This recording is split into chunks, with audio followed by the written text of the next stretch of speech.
Salut la France, on se retrouve comme l'année dernière pour faire une revue des 10 albums que j'ai le plus aimé cette année. Il y en a eu énormément.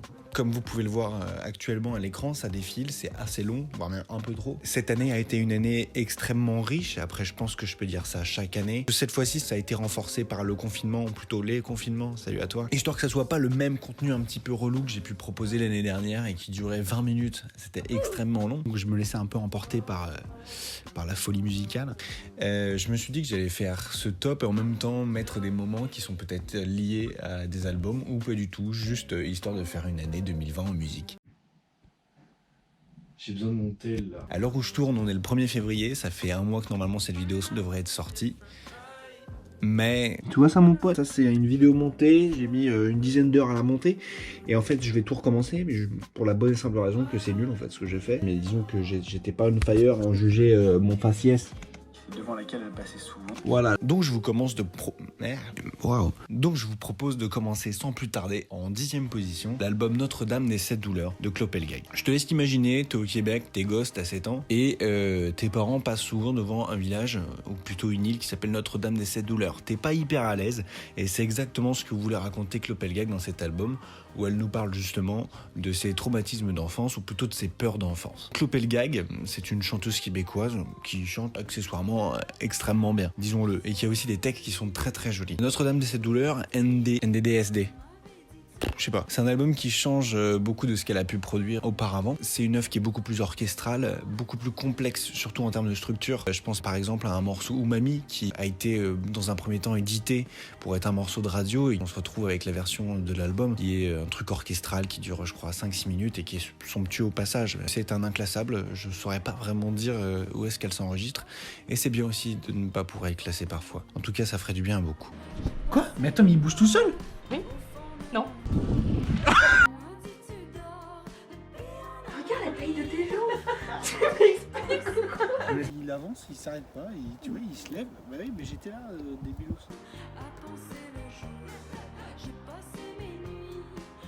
Mais vous avez quel âge là? C'est pour adultes. Non, je te dis. Ah, autant pour moi alors. Désolé. Donc c'est moche, c'est un nid à poussière, c'est nul. Non, je t'ai Paf. pas dit que c'était nul. Ah bon? Je prévois l'avenir. Attention parce que regarde là le train, tu le reverras plus à Mais tu vitesse. sais que, je t'explique en fait. Moi, si j'ai peur autant des trains, c'est parce que tout le temps je m'endors. Voilà, pour les aventuriers gustatifs, on ne trouve pas ça n'importe où. Alors 100% gagnant. moi je suis gagnant. Parce que ça a été une explosion de plaisir, une explosion de saveur, donc 100% gagnant. je recommande. En 9e position, on se retrouve avec Women in Music Partie 3 du groupe AIM. Des instrus de fou, 4 voix complètement dingues, bah vous avez AIM. C'est un album fusion entre pop et rock, ce qui ferait presque RTL2 avec son son pop rock. Bref, yes, on oublie cette blague. L'ambiance de l'album, elle est très homogène dans le sens où les morceaux se ressemblent, ce qui apporte une vraie fluidité dans l'écoute. Après, ce que je reproche, c'est justement qu'il n'y ait pas forcément de structure. C'est plus, on dirait plus une mixtape qu'un album. Chaque son quand même apporte ses petites sonorités différentes. Je pense par exemple à All That Ever Mattered avec mon accent anglais qui détruit. Après justement cette homogénéité, je pense qu'elle apporte un petit problème, un problème de démarcation. C'est pas faute de l'avoir peu écouté, hein. Je l'ai bien poncé cet album. Mais voilà, il y a peu de sons qui ressortent, ce qui fait que j'ai pas forcément des titres qui se rattachent à un morceau. Je viens clairement d'avoir un walker sur caméra, ça restera fixé, ralenti. Waouh, excellent. À moi. Tu veux que je t'emmène? Il est beau ton pied. C'est vrai. Ah non. Bonjour Ziad. Je n'ai rien acheté, Andrea. Je m'appelle Thomas. Je suis Aladdin. J'y retourne. C'est la vidéo du jour.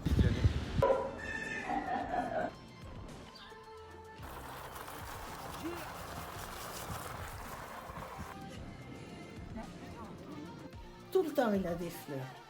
Logan, il a jamais eu la fête de toute sa vie. Bonus. As-tu payé tes 180 000 clochettes pour déménager? Non, tu sais, tu la payes après. Je vais m'enfermer dans les toilettes.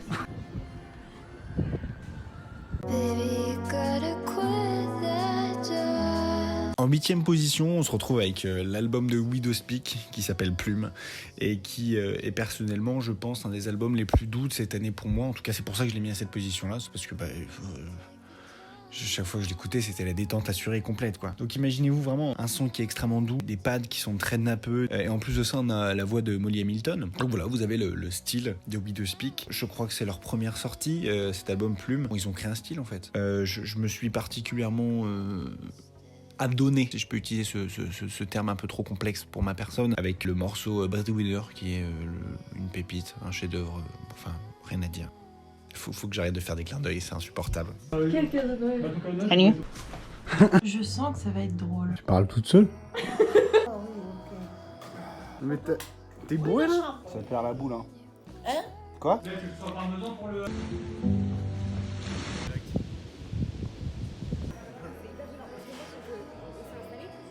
Est-ce que tu veux faire Animal Crossing avec moi? Oui. Dans la vraie vie?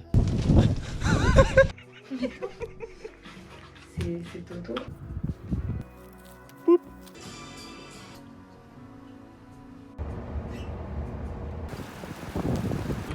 Eh, c'est moi ou il y a une ambiance de dingue ici? Mais je vous en prie, hein, vous m'avez dit que vous avez faim là. Bonjour, c'est la délivraison Deliveroo. Merci.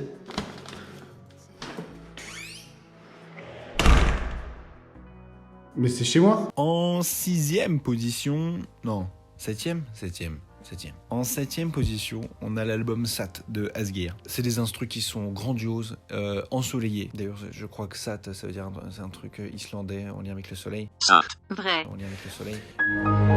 Asgeir, c'est un chanteur islandais qui, à chaque fois qu'il sort un album, il sort 2 versions, une anglaise et une islandaise. Et moi, j'ai complètement accroché sur l'islandaise pour 2 raisons. Parce que c'est extrêmement bobo d'écouter de l'alternatif islandais. Et la deuxième, c'est que je trouve que c'est très très joli. En fait, la langue islandaise rend très très bien et ça apporte justement aussi cette douceur, je pense, au projet d'Asgeir. C'est un album qui est pas révolutionnaire par rapport à ce qu'a pu faire Asgeir, mais qui fait clairement le taf. Il a fait ça pour nous régaler, c'est comme un chef cuisinier, quoi. Il te fait des pâtes carbonara, tout le monde connaît, mais ça détruit. Faut que j'arrête aussi avec les métaphores un peu pourrables. C'est parti. La question piège. Salut. Je suis un wheeling. Non, prenez violemment. Oh là là. Et ça cut.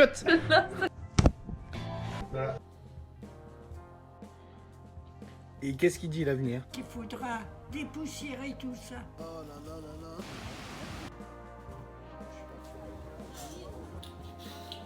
Jihan. Non. Jihan. Non. Jihan. Non.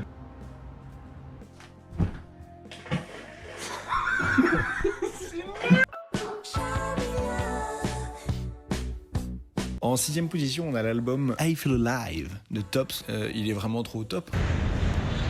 Yes, c'est un groupe de Montréal, de soft rock, voire même de pop, qui est composé de 4 personnes, dont 2 chanteuses. C'est un album qui est particulièrement vivant. Les 2 chanteuses, Jane et Martha, qui dansent parfaitement ensemble, musicalement j'entends. C'est un album qui est extrêmement hétérogène. Il y en a vraiment pour tous les goûts. Les 2 seuls défauts que je peux apporter, c'est encore une fois un défaut de structure et d'ordonnancement. C'est-à-dire qu'il n'y a pas réellement de début, il n'y a pas réellement de fin. Si je dois recommander un morceau, ça serait surtout Drowning in Paradise.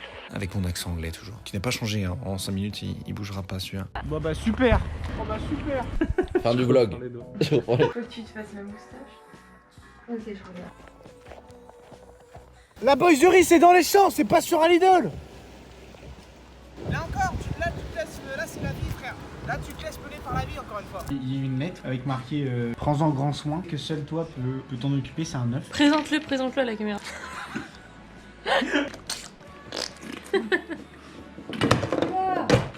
Doucement, c'est un bébé. Ton slim là. Il bouge. Il est vivant. T'as fini toi? Je peux arrêter ou pas? Ouais. Là, quand t'appuies. Ça sent le poisson. Mais non. Oh, pas mal. Incroyable. C'est Bernard Tapie. En 5e position... C'est l'album de Danger, dont j'ai le t-shirt parce que je suis un énorme pigeon. Cet album donc qui est la bande son du jeu vidéo Haven. Franck Rivoire qui est donc à l'origine du projet Danger, qui est aussi à l'origine du label 1789 Records, qui est à l'origine du groupe Sunset et qui est aussi à l'origine du projet Lil Brain. Donc un homme des plus productifs. 2019, donc la précédente vidéo d'ailleurs où j'avais mis en 10e position l'album de Danger Origins, qui était voilà...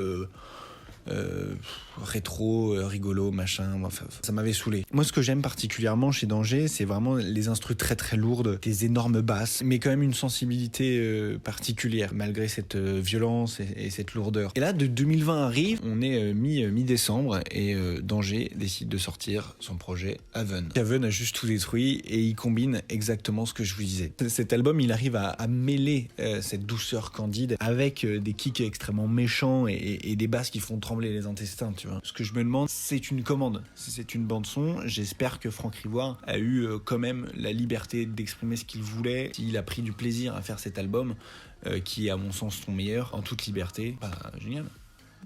Excellent. Super. La morale. Tu vas la faire avec. Ce soir, dans la Villa des Secrets, sapin. Le Roland. Roland le sapin. Roland, c'est ça.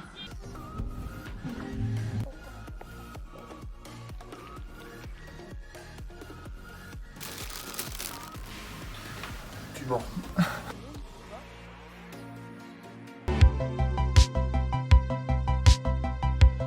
Quatrième position, j'ai mis l'album de Savant qui s'appelle Void. Savant, pour la faire en hyper courte, je lui voue un culte depuis 10 ans maintenant. Savant, c'est un autiste Asperger qui atteint du syndrome du savant, c'est-à-dire il est synesthète, il a une synergie entre deux sens, l'ouïe et la vue, et pour apaiser ses crises, en fait, il a décidé de composer tous les morceaux qu'il entendait à travers sa vue. Et ça donne un mec qui a produit plus de 100 albums sous 40 noms différents, enfin je vous en passe, allez vous renseigner sur ce mec, je l'aime, tout simplement, il n'y a pas d'autre mot. Cet album Void, c'est une rétrospective de tout ce qu'a pu faire Savant jusqu'à maintenant. On a l'album qui est extrêmement dense. À mon sens, c'est le meilleur album de Savant. Hein. On a un mixage qui est parfait, des sons qui sont complètement recherchés. C'est un album qu'on ne met pas entre toutes les mains. C'est de l'électro qui est parfois très très vénère et violent. Je peux comprendre que ça fait pas plaisir à tout le monde. En tout cas, quand on passe d'un Widowspeak ou d'un Aim, Savant, ça vient plus casser les oreilles. Je vous recommande particulièrement le morceau Void avec lequel il conclut ce projet. Bien plié.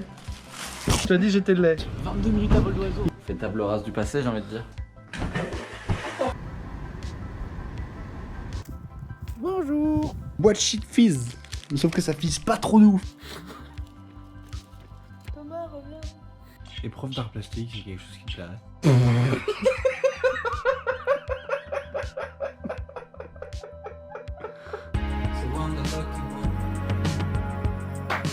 Troisième position, on n'a pas un album. J'avoue, on a le double EP de Bullion, Heaven is Over et We Had a Good Time.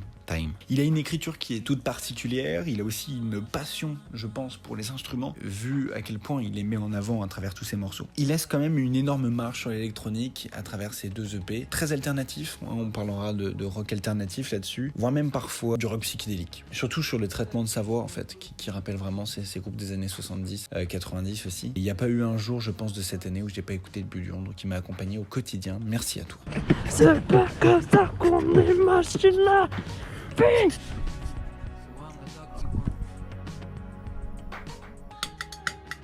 Oh bah oui. Pas parce qu'il y a la caméra que... Pourquoi tu fais pas un gros tas? Demain, vous allez avoir du mauvais temps. Hein. Oh merde. Allez, Ricardo Cortés. Dégage. Youpi.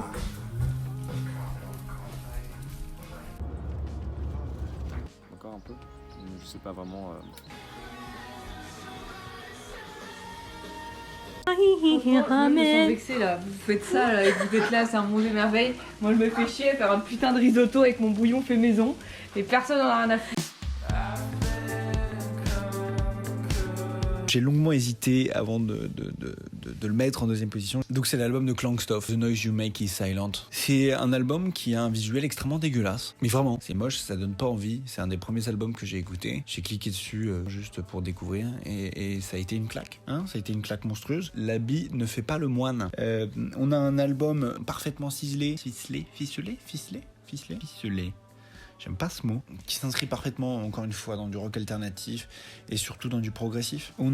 C'est un album qui est très hétérogène, c'est pour ça que je parle d'alternatif, parce qu'il se renouvelle à chaque morceau. Ils explorent énormément de styles et de choses qui gravitent autour du rock. Quand je les écoutais, j'avais l'impression d'avoir du Verve dans les oreilles, du Radiohead, même un peu du Dépêche Mode parfois. Le concept de l'album est parfait, on a une ambiance, on a une atmosphère, qui font de cet album un vrai film. Un début, une fin et toute une histoire entre temps. Je me suis tué la santé sur le morceau Spending Hours toutes les nuits, seul sur la route ou en vélo. Je vous demande, je vous impose d'aller l'écouter. Voilà. Avant de vous parler de ce numéro 1, je voulais faire quelques petites mentions spéciales à des albums que j'ai vraiment adoré cette année. On a l'album Tourist de Mackenzie Layton, l'album de Maggie, qui a failli rentrer dans ce top grâce à un seul son. Le dernier album de EOB, Ed O'Brien, qui est un des membres du groupe Radiohead. L'album de Jah Margaret, Moon Panda, Duskawa, Someone, Phoebe Bridgers, Jordan Rakei, qui nous régale encore une fois. Louis Prince, la découverte de l'année, vraiment. Et l'album de Jaguar Sun. Sans plus tarder, on part sur le top 1 de cette année, qui n'est autre que Westerman. Will Westerman, avec son album